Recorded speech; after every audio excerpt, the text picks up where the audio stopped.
Microeconomia 1, continuação do capítulo 9 do livro de Microeconomia do Pindyck e do Rubenfeld, Análise de mercados competitivos. Sabemos que o mercado ele nem sempre é eficiente. E aí, devido a essas ineficiências do mercado, o mercado acaba apresentando algumas falhas. E devido a essas falhas, em algum momento, o governo entra executando alguma ação para corrigir ou para tentar amenizar essas falhas de mercado. Então, sobre a eficiência do mercado competitivo, sobre que condições um mercado competitivo, que deveria ser eficiente, gera uma alocação de recursos ineficiente ou uma falha de mercado. Então, precisamos inicialmente compreender que existem ações ou situações que geram externalidades. Então, o que são as externalidades? Externalidades são custos ou benefícios que não se refletem no preço de mercado. São coisas que acontecem além do controle da empresa e que afetam a sociedade. Pode ser uma externalidade positiva ou uma externalidade negativa. Quando é uma externalidade negativa, por exemplo, no caso da poluição, existe uma forma ou uma necessidade de compensar, por exemplo, quando uma empresa gera a poluição de alguma localidade. Essa forma de compensação ela não vai ser feita, vamos dizer assim, de boa, livre e espontânea vontade da empresa, porque isso gera um custo para ela. Então, para que a sociedade não arque sozinha com o processo, o governo pode intervir estabelecendo alguma forma de taxação da empresa vamos dizer assim, por causar a poluição. Então, é uma das formas em que o mercado competitivo não é eficiente, quando ele gera uma externalidade negativa para a sociedade e aí existe a necessidade de atuação do setor público, ou do governo, para poder corrigir ou amenizar essa falha de mercado. Esse é um dos motivos. A eficiência do mercado competitivo ainda pode acontecer, a ineficiência desse mercado, na verdade, pode acontecer também devido à falta de informação. A existência de informação imperfeita impede que os consumidores tomem decisões que impedem que os consumidores tomem decisões que maximizem a sua utilidade. Então, o consumidor ele não tem acesso a todas as informações, ou seja, existe uma limitação de informações. E às vezes ele toma alguma decisão de consumo que não maximiza a sua utilidade, exatamente por essa limitação na capacidade de obter todas as informações do mercado. E isso é uma situação que também gera ineficiência do mercado competitivo, forçando de certa forma que haja uma atuação do setor público para poder amenizar essa falha de mercado, que no caso é a falta de informação. Por exemplo, algumas embalagens elas são obrigadas por lei, de alguns produtos, embalagens de alguns produtos são obrigadas por lei a colocarem determinadas informações sobre o produto específicas, devido ao fato de os consumidores não terem informação detalhada de tudo que compõe aquele produto. Por exemplo, data de fabricação, data de validade, quais são os componentes do produto, por exemplo, se tem lactose, se não tem lactose, se contém glúten, se não contém glúten. Por quê? O consumidor, às vezes, só de olhar o produto, ele não tem noção de algumas informações. Ele não sabe quando o produto vai vencer, não sabe quando o produto, qual é o prazo de validade do produto, por exemplo. Então, é obrigatório por lei que as empresas coloquem essa informação na embalagem de seus produtos. E isso é feito via o quê? Via uma obrigação imposta pelo setor público. E aí, se a empresa não faz, ela é penalizada, porque é uma forma do governo estipular uma compensação, uma forma de amenizar a falta de informação para o consumidor. Na presença de falhas de mercado, a intervenção governamental pode aumentar a eficiência do mercado. E na ausência de falhas de mercado, a intervenção governamental vai gerar então uma ineficiência ou um peso morto nesse mercado. Então é interessante, de acordo com essa visão, de que quando existem falhas de mercados, é importante que a atuação governamental vamos dizer assim, aconteça para que a falha de mercado seja coibida e para que esse mercado então seja eficiente. Caso não haja falha de mercado, a intervenção governamental, ao invés de gerar um benefício ou uma eficiência do mercado, pode gerar um peso morto, ou seja, um prejuízo para a sociedade. Não necessariamente ela vai transformar a empresa numa empresa ineficiente, mas ela pode gerar uma ação da empresa que vai dificultar para os consumidores. Então, vamos analisar aqui a perda de bem-estar quando, por exemplo, um preço é fixado abaixo do preço de equilíbrio. Olha só, nesse gráfico aqui nós temos preço no eixo vertical, no eixo Y, e quantidades no preço X. Nós temos o P0, aonde vai estar exatamente o equilíbrio desse mercado, que é onde a oferta e a demanda se encontram, né? As duas curvas se encontram, gerando aí o ponto de equilíbrio numa quantidade P0 a um preço P0. Só que existe, então, uma fixação de preço máximo pelo governo igual P1, que é menor do que o preço estabelecido pelo mercado. Nessa condição, como a gente viu anteriormente, o que vai acontecer? Vai acontecer que aquilo que poderia ser gerado de eficiência ou de excedente para o consumidor, que o excedente do consumidor antes, quando o preço era P0, era esse triângulo aqui, ó, que vai entre a linha da demanda e o preço P0, mas agora como o preço caiu para P1, teoricamente o benefício do consumidor ele seria todo esse espaço aqui. Só que aí tem um problema. Como no preço P1 as empresas têm então uma lucratividade menor, porque agora elas estão vendendo o produto delas a um preço menor, eles reduzem a quantidade produzida de Q0 aqui para Q1.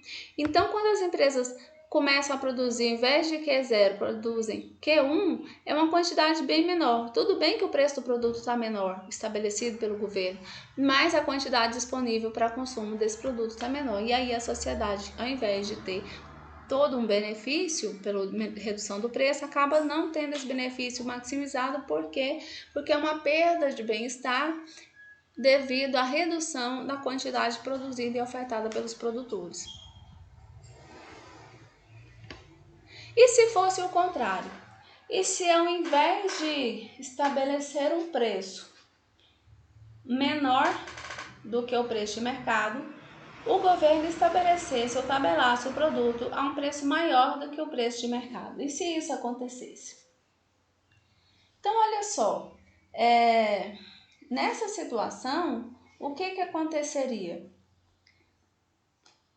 Vamos supor que o preço P2 fosse estabelecido pelo governo, está aqui no gráfico, o preço P2 estabelecido pelo governo é maior do que o preço de mercado, que é P0. O que significa quando ele estabelece um preço maior? Beneficia o consumidor ou o produtor? Bom, teoricamente é para beneficiar os produtores, certo? Então, embora os produtores estejam dispostos a produzir mais a um preço P2, porque o preço está mais alto, né? E aí o produtor vai querer produzir uma quantidade maior. Então, olha só, um preço P2, os produtores estão dispostos a produzir uma quantidade Q2 que está aqui, ó. Então, seria esse o ponto da curva da oferta.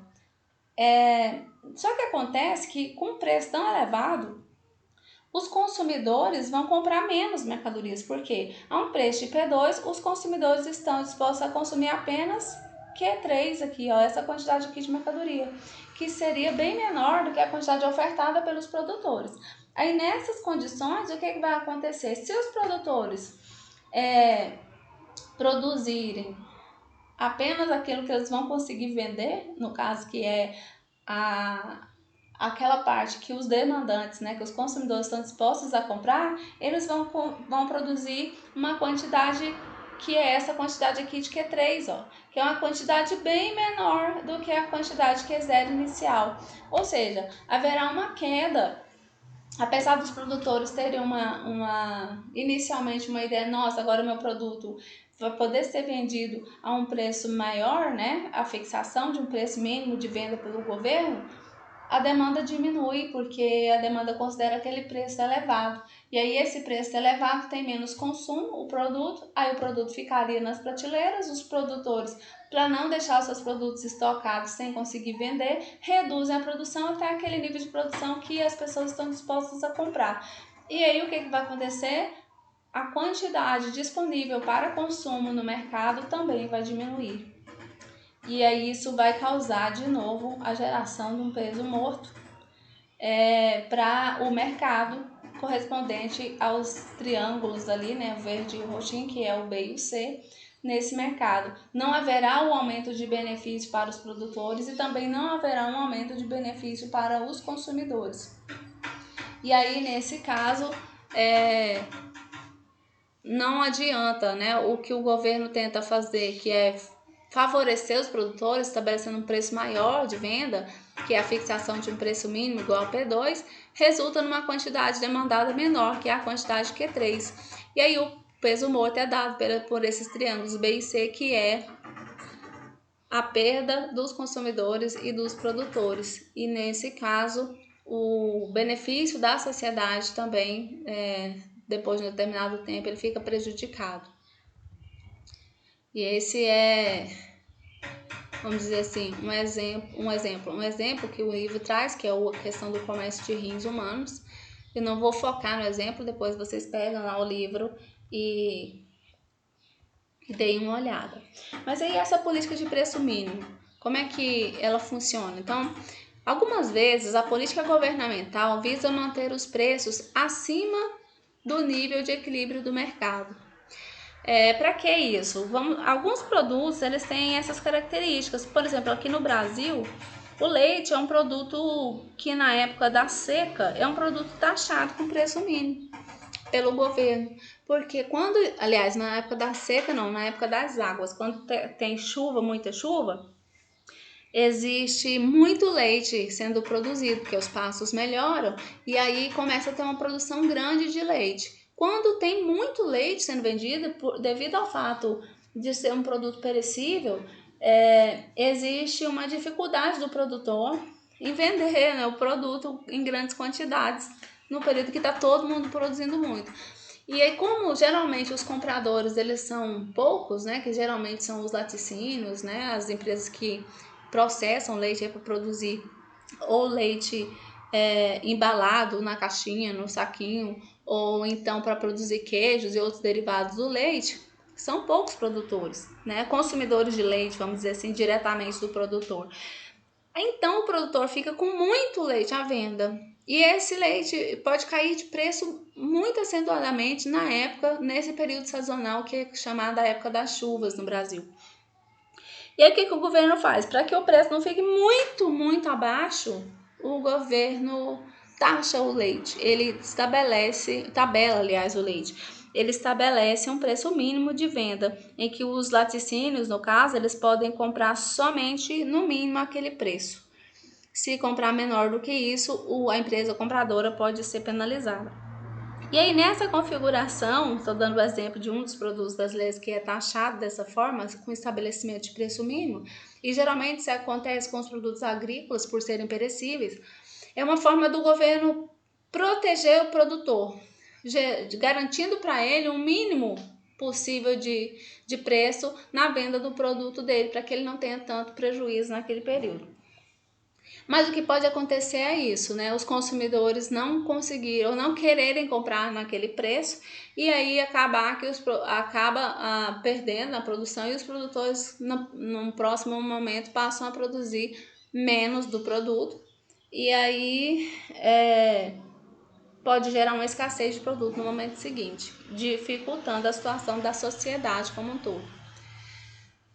Então, ele até fala aqui que o livro, né, ele tenta investigar isso através de dois exemplos, um preço mínimo para determinado produto e o salário mínimo, também é um outro exemplo, porque o salário mínimo, quando você estabelece o salário mínimo, você está beneficiando o trabalhador, no sentido de que para você estabelecer um salário mínimo, você está garantindo que aquela pessoa vai receber pelo menos aquilo. É o mínimo que ela precisa para sobreviver. Acontece que quem paga o salário mínimo, se o salário mínimo sobe acima do nível que ele acha que está considerado bom, então ele vai tentar contratar menos pessoas. Então, nessa configuração, os trabalhadores ficam felizes porque poderão ganhar um salário mínimo maior, mas pode acarretar numa elevação do desemprego, o que dificulta para a sociedade como um todo. Mas, assim, esse é só um exemplo aqui no caso. Ele fala aqui sobre os preços mínimos. E ele fala assim, ó, que os produtores estão dispostos a produzir uma quantidade que é 2, porque o preço mínimo agora é maior do que o preço estabelecido pelo mercado. E nessa configuração, que é o PMIN ali, né, que é chamado de PMIN, o que acontece? Os consumidores não estão dispostos a comprar esse preço. Certo? Então, a quantidade que vai de Q2 até Q3, ela não vai ser vendida, ela vai ficar no mercado. E aí, isso faz com que a variação aí, que seria o ganho, né, do produtor, por estar vendendo um produto num preço estabelecido pelo governo maior do que o preço de mercado, acaba não acontecendo, porque os consumidores não compram o produto dele. E aí ele tem uma variação no excedente do produtor, porque o excedente do produtor seria toda essa área, né, entre a oferta e o preço mínimo aqui estabelecido. Acontece que isso não é possível. Por quê? Porque existe uma diminuição aqui, ó. O excedente do consumidor ele vai ser essa área A menos a área B, a área A toda aqui, menos a área C, que é a excedente do produtor, menos a área D inteira. Então, é possível que o bem-estar dos produtores caia em uma relação à situação original, ou seja, não tenha bem-estar nenhum. E aí acaba não gerando o benefício pretendido pelo governo. Ele dá um outro exemplo, que é o exemplo do salário mínimo, que quando se estabelece o salário mínimo, as empresas são obrigadas a pagar pelo menos o salário mínimo, que provavelmente é maior do que o salário que seria pago pelo mercado sem nenhuma intervenção governamental. E aí, isso pode resultar em desemprego, pelo que eu já falei antes, porque as empresas tenderão a contratar menos pessoas se o salário mínimo subir consideravelmente, porque elas não irão arcar com esse custo do aumento do salário mínimo e contratam menos gente, gerando desemprego. Então, nesse caso aqui, o peso morto é dado também pelos triângulos B e C, que seria o que as pessoas teriam de benefício ganhando um salário maior, deixa de acontecer para a sociedade como um todo, porque muitas pessoas não conseguirão emprego nesse período. Então, o que seria um benefício gerado acaba gerando um prejuízo com a elevação do desemprego aqui. Então, socialmente, acaba não tendo um resultado muito interessante. Esse é até um dos argumentos das pessoas que defendem o não estabelecimento do salário mínimo. Por exemplo, nos Estados Unidos não tem um estabelecimento de salário mínimo, mas no Brasil tem. Então, essa análise aqui, ela é válida, sim. Ela é válida, mas ela tem que estar dentro de um contexto específico. Então, por quê? Porque lá nos Estados Unidos existe um número de empregos, a rotatividade é muito alta do emprego, mas as pessoas conseguem emprego rápido, tem poucas pessoas desempregadas. E se a gente comparar isso com o Brasil, a gente precisa de uma política de salário mínimo. Por quê? Porque além de ter muita gente desempregada, o nível de renda é muito baixo e as pessoas tendem a querer pagar cada vez menos. E se não houver um estabelecimento de um limite mínimo, vamos dizer assim, as pessoas não teriam condição de ter, mesmo aquelas poucas que estariam empregadas, iriam receber um valor tão pequeno que não daria condição delas não viver numa linha de miséria. E é por isso que existe nos países subdesenvolvidos, em desenvolvimento, o estabelecimento da lei do salário mínimo. Um outro exemplo que a gente pode falar até da questão anterior, que é a questão do limite do preço, né? Nós temos os dois lados. O governo pode estabelecer um preço máximo de venda, que seria o vendedor só pode vender no máximo naquele preço, que a gente chama de tabelamento de preços. Aconteceu no Brasil isso na década de 80, em que devido ao nível de inflação tá muito alto, os níveis de preços subiam muito acentuadamente. Então, na época, o governo era o José Sarney. Então, o governo José Sarney estabeleceu o tabelamento dos produtos da cesta básica no Brasil. Quando se estabeleceu esse tabelamento, né, os produtos tinham um valor que era o máximo valor que poderia ser vendido.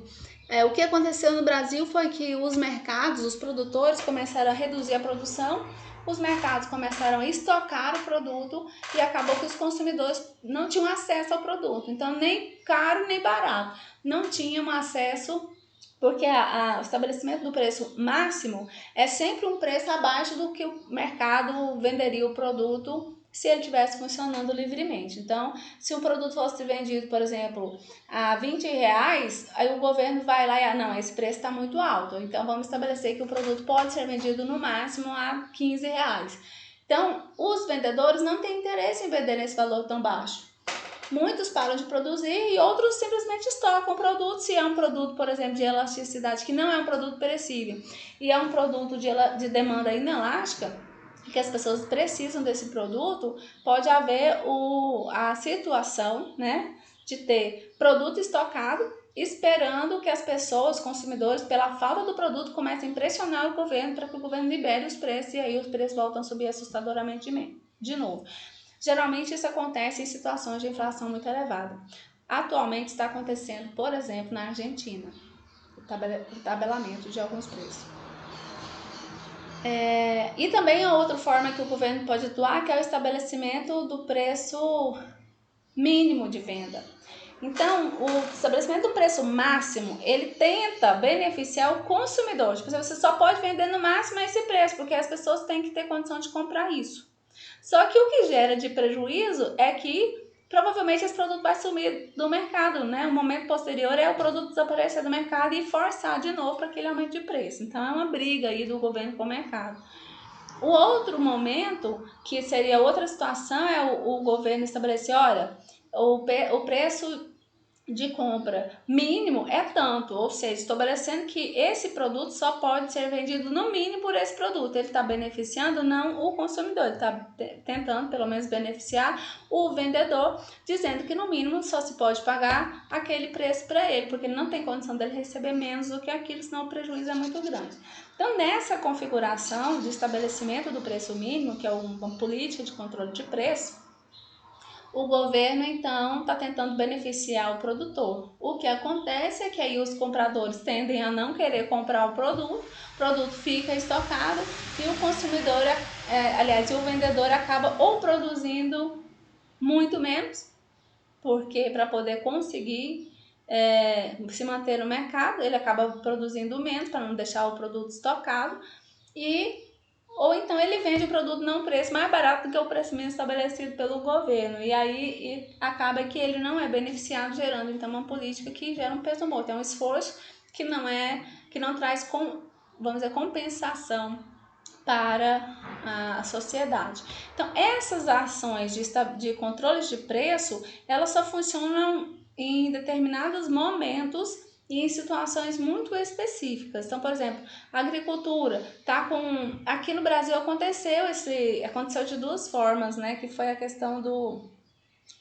Tem essa parte do leite, por exemplo, que eu citei para vocês, que o governo estabelece o preço mínimo. E teve um outro momento que a gente vai estudar aqui também, que é quando o governo compra o produto. O governo entra como demandante do produto para poder manter um estoque guardado para que o produto mantenha o seu preço no mercado. Isso foi o período da política do café, né, que o governo, devido à queda do preço do café no mercado internacional, o governo comprava as sacas de café dos produtores brasileiros e queimava. Era uma forma do governo brasileiro tentar manter o preço do café, porque o Brasil era um grande exportador de café naquele momento. O que acontecia era que internamente as pessoas também ficavam sem ter acesso ao café, né? Porque não tinha produção e venda do café no mercado interno. Então acabava prejudicando a sociedade como um todo, tentando proteger os produtores.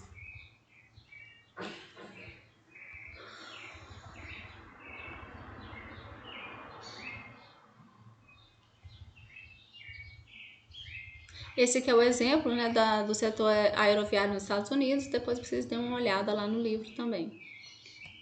Bom, com relação à política de preços mínimos e cotas de importação, nos Estados Unidos, por exemplo, a maior parte da política agrícola deles é baseada num sistema de preços mínimos. Isso significa que o preço mínimo é definido acima do preço de equilíbrio e o governo compra o excedente. A política de preço mínimo ela é frequentemente complementada por incentivos para reduzir ou restringir a produção. Olha que interessante. A gente tem uma ideia, no geral, de que os Estados Unidos é o país da liberdade, que todo mundo, né, produz, vende, compra livremente, sem intervenção governamental. Só que, por exemplo, com relação à agricultura, eles são um dos países mais protecionistas do mundo. E eles realizam essa política de preço mínimo de uma forma muito assim, escancarada, muito clara, muito definida. Então, os Estados Unidos, eles estabelecem, por exemplo, o preço mínimo de grande parte da sua política, aliás, grande parte da sua produção agrícola. E aí, quando sobra produto no mercado, que vamos dizer assim, se ficar mais isso aqui no mercado, mais essas toneladas aqui, vai cair o preço. Aí o que o governo faz? Ele entra e compra o restante, o excedente dos produtores, ele compra e estoca, para poder manter o preço um pouquinho mais alto do que o preço que seria se o mercado fosse livre. Aí nessa situação, como ele estoca e tem o estoque parado, vamos dizer assim, o comportamento na produção seguinte é ele tentar restringir a área produzida ou restringir a quantidade produzida, mas ele não faz isso de forma direta. Ele pode, por exemplo, fazer assim: eu te dou um benefício por deixar de produzir tantos hectares, né? Então ele controla a quantidade produzida, às vezes pagando para os produtores para não produzirem. Olha só o tanto que é interessante. E para eles isso funciona, né? Funciona na forma de defesa do preço dos produtos agrícolas do país. Então aqui, na política de preço mínimo, o governo geralmente estabelece um preço acima do preço de mercado, que nesse caso aqui é o preço PS. Nessas condições, né, num preço PS aqui, para manter um preço, o governo, para poder manter esse preço alto, ele não fala, o preço é tanto não. O que ele faz? Tem a demanda normal, que são os consumidores em geral, e aí o governo entra com uma demanda do governo, aí a curva de demanda geral ela se amplia, porque entra a parte da demanda do governo, e o governo entra e desloca a curva da demanda para cima, fazendo com que haja uma demanda que antes, no equilíbrio sem intervenção governamental, era de Q0, o preço Q0, mas para poder manter o preço PS, aqui no caso, né, superior ao P0, ele compra e passa a ter um consumo, uma demanda de Q2, ou seja, os produtores acabam produzindo mais porque sabem que o governo vai comprar essa produção excedente, caso essa produção excedente não seja vendida naquele preço para o mercado. Então, para manter um preço PS, o governo compra a quantidade, que é a demanda aqui, QG, né, que vai do Q0 até o Q2.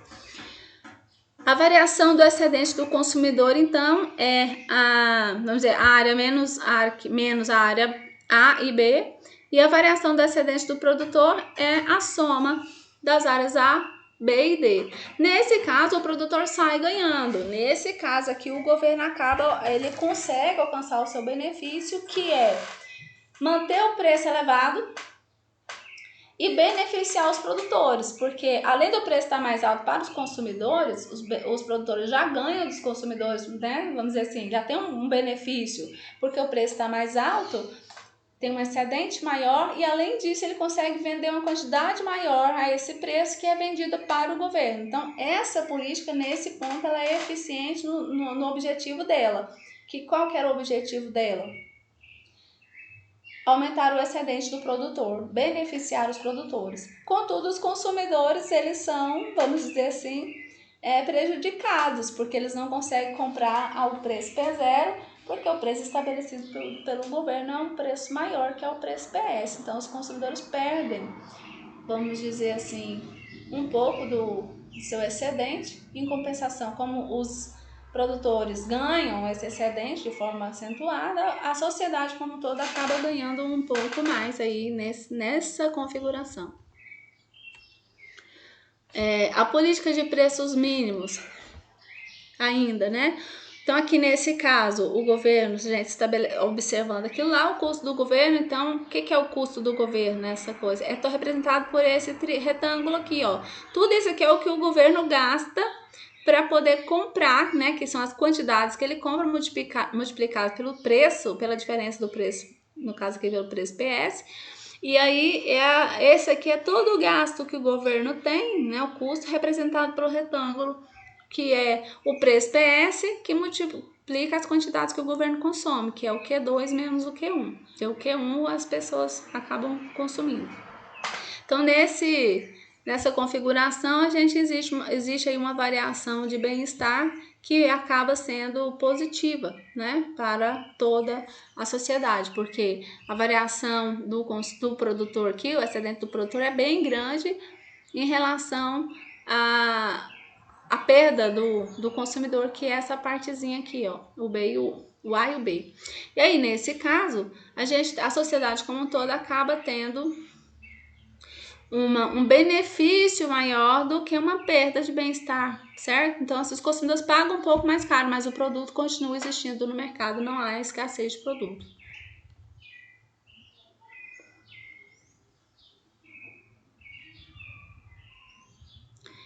Aí, a outra forma que o governo tem de estabelecer uma política aí de preço mínimo aliás, estabelecer uma influência na quantidade de produtos, né, e excedente do produtor e do consumidor, é no estabelecimento de cotas de produção, que é uma outra forma de o governo causar um aumento no preço da mercadoria, reduzindo a oferta. O que ele faz? Ele estabelece para os produtores a quantidade que eles podem produzir num determinado período.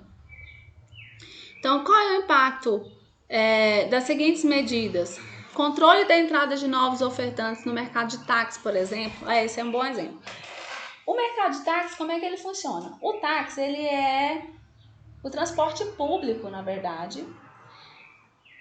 Ele é de propriedade, titularidade do município, da cidade. O transporte realizado pelos táxis é considerado um transporte público. E aí, os táxis só podem atuar fazendo o quê? Adquirindo uma licença para poder circular como táxi. Então, o taxista ele passa por um processo, ele entra com o processo na prefeitura, solicitando trabalhar como taxista. Para isso, ele paga uma taxa e aí ele recebe a concessão do trabalho, né? Concessão da vaga do táxi, e ele, além de pagar uma taxa por isso, ele tem que pagar essa licença. O que acontece é que quando o governo faz isso, o que ele está fazendo? Ele está estabelecendo uma cota de quantidade de táxis que podem existir na cidade. Como é que ele aumenta essa cota? Diminuindo o preço e a dificuldade para conseguir a licença. Quanto menos complicado e quanto mais barata a licença, mais pessoas vão procurar a prefeitura para se cadastrar como taxistas.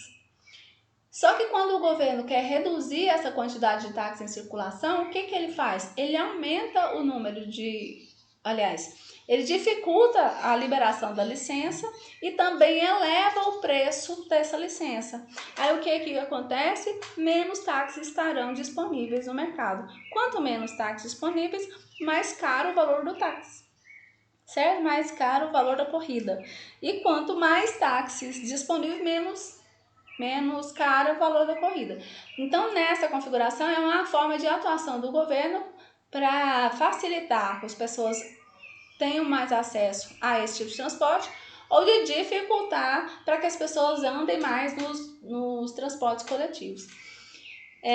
O controle do número de licença para venda de bebida alcoólica também é a mesma coisa, né? Algumas localidades nos Estados Unidos, por exemplo, as pessoas, para poder vender bebida alcoólica, os bares, né? Os restaurantes, eles têm que ter uma licença. E aí, quando o governo quer regular essa liberação da venda de bebida alcoólica, ele aumenta o valor da licença e dificulta a forma do estabelecimento tirar a licença. E aí ele impede que aumente o número de locais que vendem bebida alcoólica no país. Quando ele quer facilitar, ele reduz, né, a burocracia aí e diminui o valor da licença de forma que as empresas tenham acesso a ela e podem vender o produto. Então, isso é uma forma de restrição de oferta. Então, olha só, quando o governo estabelece a oferta, ele estabelece que apenas o número de táxis pode circular no país, ele está dizendo que a oferta é fixa. E aí nós temos aqui, ó, tá vendo aqui? Antes desse momento, vamos imaginar o seguinte, que a oferta ela era livre no mercado. Então a gente tinha uma oferta normal, que à medida que o preço subia, aumentava as quantidades ofertadas, e nós tínhamos uma demanda, que à medida que os preços diminuíam, aumentavam as quantidades demandadas. Existia um equilíbrio de mercado, há uma quantidade que é zero e há um preço P0 aqui. Só que aí o governo entra em algum momento, o objetivo do governo é aumentar o preço do produto, o que ele faz? Ele entra e estabelece uma cota, não só pode produzir tanto, só pode vender tanto, só pode ter tantos estabelecimentos, só pode ter tantos táxis rodando, e aí vai.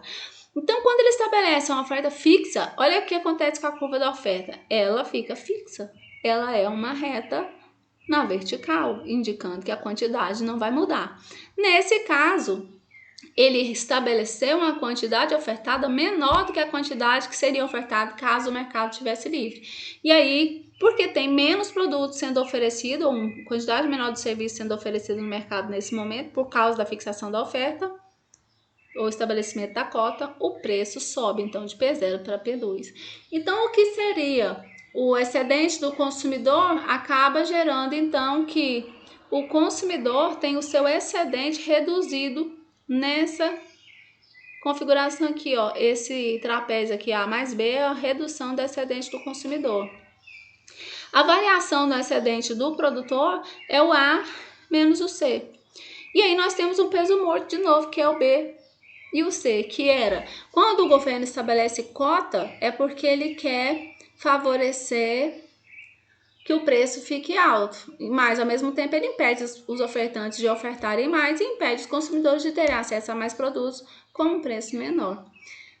Geralmente não é muito comum isso, a não ser esse exemplo do táxi, eu não lembrei de nenhum outro, mas eu vejo muito isso no estabelecimento de cotas de importação. No caso da produção de produtos agrícolas americanos, às vezes acontece do governo estabelecer que só podem ser produzidos tantos hectares de tanta coisa, tantas toneladas de tantas coisas, né, de tal produto. Porque para estabelecer um preço mais elevado desse produto e melhorar a competitividade, vamos dizer assim, o preço, né, a receita dos produtores que continuarem no mercado. Restrições de oferta, né, que ainda é o exemplo lá, quando o governo estabeleceu a cota. Então, o preço é mantido, que é o preço PS, mantido com a cota de produção, ou então com incentivo financeiro, que o governo americano também faz isso. Ele paga para os produtores não produzirem.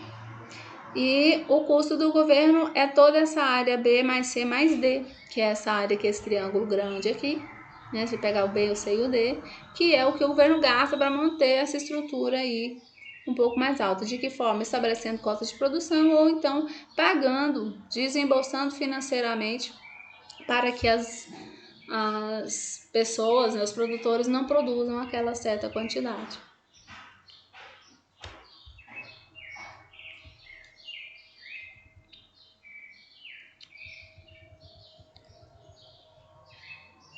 Como poderia o governo reduzir o custo e continuar subsidiando o agricultor, por exemplo? O que é mais dispendioso, incentivos ou limitação de área de plantio? Então, existem sérias perguntas aí sobre essa questão de como o governo deve estabelecer essa quota de produção. Que às vezes a tentativa de elevar o preço e geralmente essa competição americana no mercado internacional, ela traz um pouco isso, né? Às vezes ele quer competir com outro país no mercado internacional. Se todo mundo está produzindo uma quantidade muito grande, o preço do produto internacionalmente cai bastante. E aí uma das formas dele proteger o seu produtor é fazer com que ele produza menos, para que tenha menos produto, mas que o preço seja mais elevado. E aí, para que os produtores não fiquem no prejuízo, ele paga para os produtores a diferença, que seria a diferença do preço, para eles simplesmente não produzirem e na próxima safra ter menos produto disponível no mercado. Ele dá um exemplo lá do mercado do trigo, né, do trigo. Depois vocês deem uma olhada no livro, não vou trazer o exemplo aqui, mas é bastante interessante.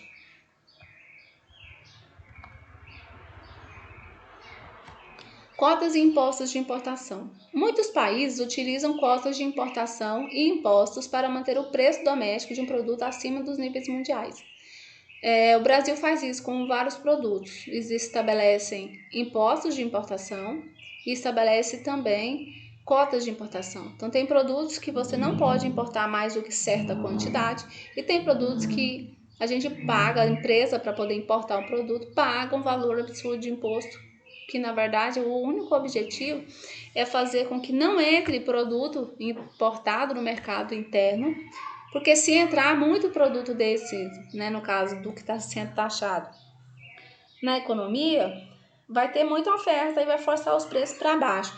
Essa forçada de preço para baixo, por causa do excesso de oferta vindo dos produtos importados, que chegariam a preço mais baixo aqui no Brasil e teriam maior quantidade de produtos disponíveis, faria com que o preço desse produto dentro do país diminuísse. A queda no valor do preço do produto internamente poderia colocar as empresas nacionais em dificuldades, de forma que elas não conseguiriam cobrir seus custos de produção e fechariam as portas. Aí, essa situação, as empresas fechando as portas, teria um prejuízo internamente para o país, né? Que seria o quê? O fato de aumentar o número de desemprego, redução do número de empresas, né, funcionando internamente, e num segundo momento, onde as pessoas não conseguissem importar esses produtos de outro país, a gente teria uma escassez, né, do produto e sem conseguir suprir a demanda interna, porque não teríamos empresas com capacidade produtiva para atender os consumidores internos.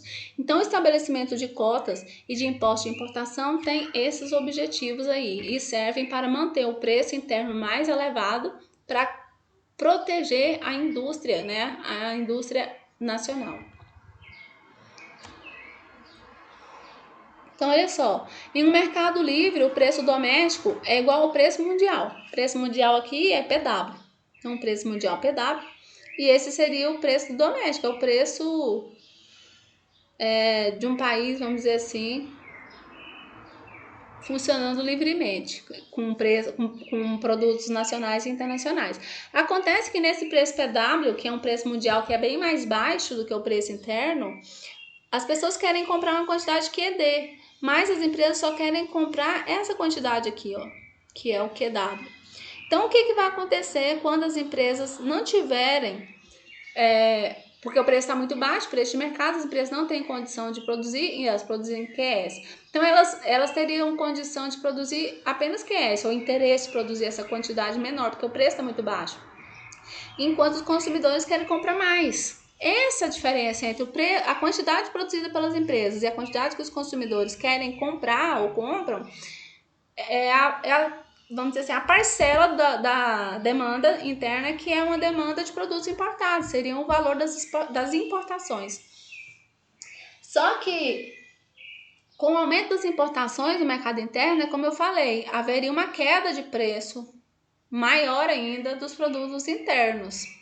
O governo, para não deixar que isso, porque iria aumentar a compra de produtos importados e diminuir a compra dos produtos das empresas nacionais. Isso forçaria as empresas a terem que reduzir sua produção, já que elas não conseguiam vender.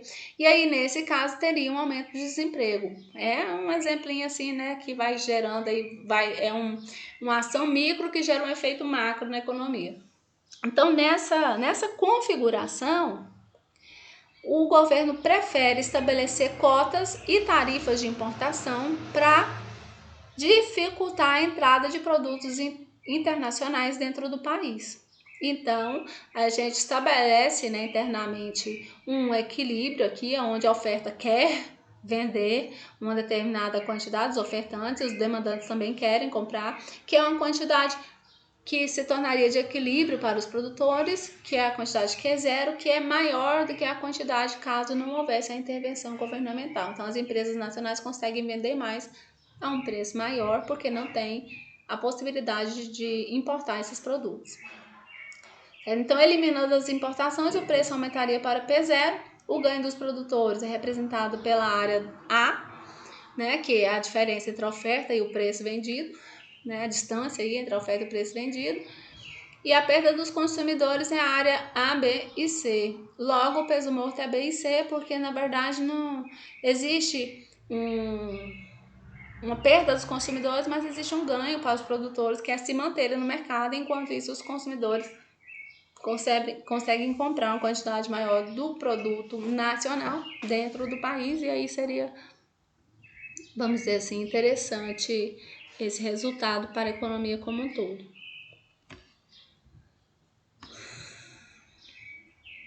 Então, por exemplo, cotas ou tarifas de importação. A elevação do preço pode ser obtida das duas formas, ou estabelecendo cotas, quantidades de produtos que podem entrar no Brasil, ou estabelecendo tarifa ou imposto de importação.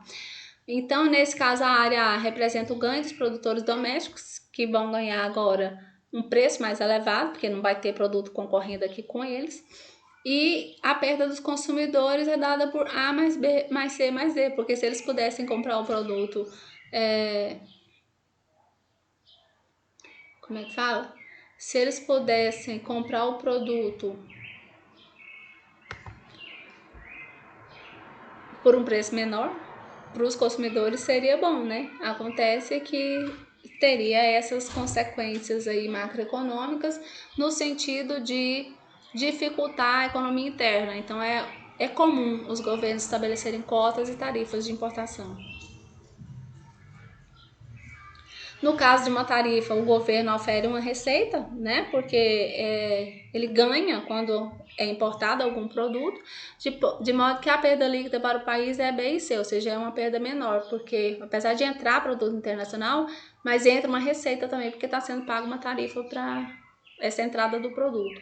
No caso de uma cota, a área D torna-se parte dos lucros dos produtores estrangeiros e a perda líquida seria toda essa área de B, D e C, ou seja, é mais interessante que o governo estabeleça tarifas de importação do que cotas de importação. Quando ele estabelece cotas, ele não recebe nada por isso, simplesmente não pode importar mais do que uma quantidade X. Quando ele estabelece a tarifa entra como receita para o governo e aí gera um benefício maior para a população e para o governo também, gerando maior receita para o governo. Então aqui ele dá um exemplo aqui, ó, a cota de açúcar, né? O preço mundial do açúcar tinha sido, né, de 4 centavos por livro, enquanto nos Estados Unidos seu preço tem sido de 20 a 25 centavos por livro. Olha só, o governo americano mantém esse preço alto do açúcar internamente, dificultando a importação de açúcar. Simplesmente estabelece uma cota, não pode importar, só pode importar tantas toneladas, né, tantas libras. Então, o preço mundial do açúcar muito baixo e os Estados Unidos conseguem manter esse preço interno lá em cima, simplesmente estabelecendo uma cota de importação. Não deixa entrar açúcar no país. Depois vocês leem lá no livro, no capítulo 9, o exemplo aí das cotas de açúcar. Então a gente tem aqui, ó, o impacto de um imposto ou de um subsídio. Como é que vai funcionar então? Qual é o impacto do imposto e de um subsídio sobre esse excedente do produtor e do consumidor? A carga fiscal de um imposto ou benefício de um subsídio recai parcialmente sobre o consumidor e parcialmente sobre o produtor. Consideraremos um imposto específico, ou seja, uma determinada quantia em dinheiro cobrada por unidade vendida. Então, vamos supor, eu pago um imposto por cada produto que eu vou vender, eu pago uma taxa, né, de imposto por ele. Então, nesse caso, a carga do imposto colocada aí, né, recai parcialmente sobre o consumidor e parcialmente sobre o produtor também, porque o produtor vai pagar o imposto, depois ele vai repassar isso para o consumidor. De certa forma, ele tem um custo de produção mais elevado, enquanto que o consumidor paga um preço mais caro pelo produto. E no caso do subsídio, é o inverso, né? Se o governo oferece um subsídio, um desconto do imposto para o produtor, ele vai ter um custo de produção menor e, consequentemente, o consumidor também vai ter um produto por um valor, por um preço mais barato. Então, beneficia os dois lados. Então, incidência de imposto específico, olha que ele dá um exemplo. Imagina se o mercado que, se não tivesse a cobrança do imposto, estaria no preço P0 e produziria uma quantidade Q0. Aí, se por acaso o governo estabelece aí um imposto, né, que seria o preço PB, aqui na parte de cima, esse caso aqui, o preço PB é o preço incluindo os impostos, que é pago pelos compradores. O PS é o preço que os vendedores recebem com lucro líquido, a carga fiscal é repartida igualmente, ou seja, os consumidores pagam um preço mais caro, mas os produtores, como tem que pagar o imposto, acabam recebendo um preço menor do que o preço de mercado e os dois acabam pagando parte da dívida aí. Então, os compradores perdem o A mais o B e os vendedores perdem a área B, aliás, a área D mais a área C. E aí o governo arrecada o A e o D, e o peso morto é B e C. Ou seja, existe um ganho para o governo, porque ele está cobrando imposto pela produção, e há uma perda para os produtores e também para os consumidores.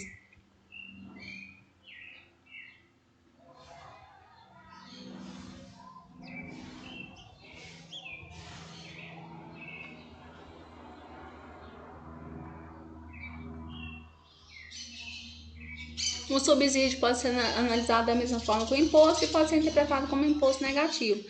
O preço recebido pelo vendedor excede o preço pago pelo comprador, certo? E aí o comprador ele acaba tendo um benefício, porque paga um valor e o mais barato, e o consumidor, o vendedor acaba pagando, recebendo um valor maior aí, porque está tendo um custo menor de produção.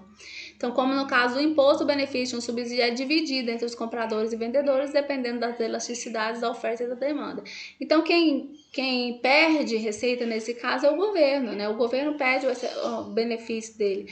Ele deixa de ganhar o imposto porque ele está abrindo mão desse imposto.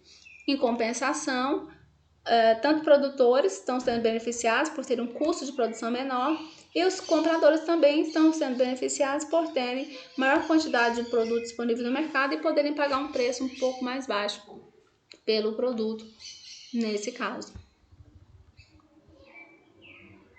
Com o subsídio, o preço de venda fica abaixo do preço subsidiado, de modo que o subsídio é igual ao preço de subsídio menos o preço de venda.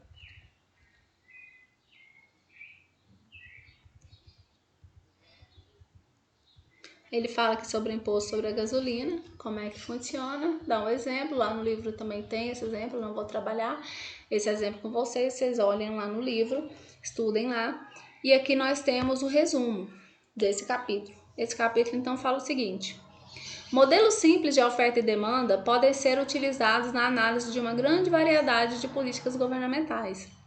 Em cada caso, o excedente do produtor e do consumidor são utilizados para avaliar os ganhos e as perdas de produtores e consumidores.